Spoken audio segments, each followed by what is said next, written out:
നമസ്കാരം. മലയാളി വാർത്തയിലേക്ക് സ്വാഗതം. സംസ്ഥാന സർക്കാർ വിഭാവനം ചെയ്ത നവകേരള സദസ്സ് നീണ്ട 36 ദിവസത്തെ പര്യടനത്തിന് ശേഷം ശനിയാഴ്ച സമാപിച്ചിരുന്നു. നിരവധി രാഷ്ട്രീയ കോലാഹലങ്ങൾക്ക് തിരികൊളുത്തിക്കൊണ്ടാണ് കാസർഗോഡ് നിന്ന് പുറപ്പെട്ട നവകേരള ബസ്സിനായി സംസ്ഥാനത്തെ വിവിധ മണ്ഡലങ്ങളിലുള്ള സ്കൂളുകളുടെയും അതുപോലെ സ്ഥാപനങ്ങളുടെയും മതിലുകൾ പൊളിച്ചു മാറ്റിയത് ചർച്ചയായിരുന്നു. ഏതായാലും നവകേരള സദസ്സൊക്കെ കഴിഞ്ഞ് എല്ലാവരും പൊടി തട്ടിപ്പോയപ്പോൾ ഈ മതിലുകളുടെ കാര്യത്തിൽ ഇപ്പോഴും ഒരു തീരുമാനമായിട്ടില്ല. ഹൈക്കോടതി അടക്കം ഈ ഒരു വിഷയത്തിൽ ഇടപെട്ടപ്പോൾ പൊളിച്ചു മാറ്റിയ മതിൽ പുനർനിർമ്മിച്ചു നൽകുമെന്നായിരുന്നു സർക്കാരിന്റെ മറുപടി. പൊതുഖജനാവിലെ പണം ഇത്തരത്തിൽ പാഴാക്കി കളയുന്നതിനെതിരെ പല കോണുകളിൽ നിന്നായി വിമർശനം ഉയർന്നു. നവകേരള സദസ്സ് സമാപിച്ചതിന് പിന്നാലെ മുഖ്യമന്ത്രിയും മന്ത്രിമാരും സഞ്ചരിച്ച നവകേരള ബസ്സിന് വഴിയൊരുക്കാൻ സംഘാടകർ പൊളിച്ചു മാറ്റിയ മതിലുകളുടെ ഇപ്പോഴത്തെ അവസ്ഥ എന്താണെന്ന് നോക്കാം. പറവൂർ മണ്ഡലത്തിൽ നടന്ന നവകേരള സദസ്സിനായി പറവൂർ ഗവൺമെന്റ് സ്കൂൾ മതിലാണ് പൊളിച്ചത്. ഇതിനെതിരെ നഗരസഭയടക്കം പ്രതിഷേധിച്ചെങ്കിലും തഹസിൽദാരുടെ സാന്നിധ്യത്തിൽ സംഘാടകർ മതിൽ പൊളിച്ചു മാറ്റി. സ്കൂളിന്റെ പടിഞ്ഞാറ് ഭാഗത്തുള്ള ഏകദേശം 8 മീറ്ററോളം വരുന്ന മതിലാണ് പൊളിച്ചത്. ഡിസംബർ 7-നായിരുന്നു ഇവിടെ പരിപാടി നടന്നത്. 2 ദിവസത്തിന് പിന്നാലെ അധികൃതർ പൊളിച്ച മതിൽ പുനർനിർമ്മിച്ചു നൽകി. പെരുമ്പാവൂർ ഹയർ സെക്കൻഡറി സ്കൂളിന്റെ മതിലാണ് എറണാകുളം ജില്ലയിൽ രണ്ടാമതായി പൊളിച്ചു മാറ്റിയത്.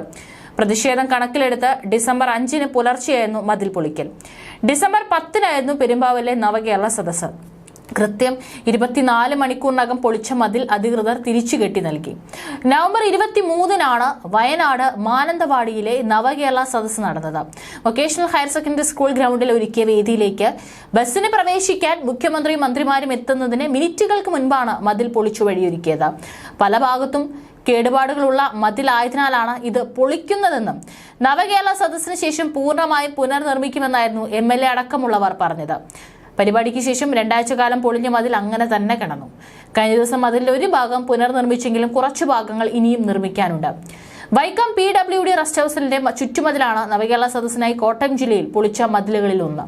100 മീറ്റർ അകലെയുള്ള സമ്മേളന വേദിക്ക് അരികിലേക്ക് ബസ് എത്തിക്കുന്നതിന് വേണ്ടിയാണ് പൊതുമരാമത്ത് വകുപ്പിന്റെ മൗനാനുവാദത്തോടെ മതിൽ പൊളിച്ച് പുതിയ വഴിയൊരുക്കിയത്. നിർമ്മിച്ചിട്ട് അധിക കാലമാകാത്ത മതിലിന് ബലക്ഷയമുണ്ടെന്നായിരുന്നു അധികൃതർ നൽകിയ വിശദീകരണം. ഇവിടെ പുതിയൊരു ഗേറ്റ് സ്ഥാപിച്ച് VIP പരിപാടികൾക്കുള്ള വഴിയാക്കുമെന്നും പറഞ്ഞിരുന്നു. എന്നാൽ നവകേരള സദസ്സ് കഴിഞ്ഞതിന് പിന്നാലെ അങ്ങനെ ഒരു പ്ലാൻ ഇല്ലെന്നാണ് അധികൃതർ ഇപ്പോൾ നൽകുന്ന വിശദീകരണം. അങ്ങനെ ഓരോ സ്ഥലത്തും ഇത്തരത്തിൽ സർക്കാരിന് വേണ്ടി പൊളിച്ചിട്ട മതിലുകളെല്ലാം അനാഥരായി തന്നെ കിടക്കുകയാണ്. യാതൊരു തരത്തിലുള്ള നടപടിയും ഇതുവരെ സർക്കാരിന്റെ ഭാഗത്തു നിന്ന് ഉണ്ടായിട്ടില്ല. പൊളിക്കാനുള്ള ശുഷ്കാന്തിയൊന്നും മതിൽ പുനർനിർമ്മിച്ചു നൽകുന്നതിൽ സർക്കാർ അല്ലെങ്കിൽ ഈ അധികൃതരുടെ ഭാഗത്തു നിന്ന് ഉണ്ടാകുന്നില്ല എന്നുള്ളതാണ് ഇതിൽ നിന്ന് വ്യക്തമാകുന്നത്.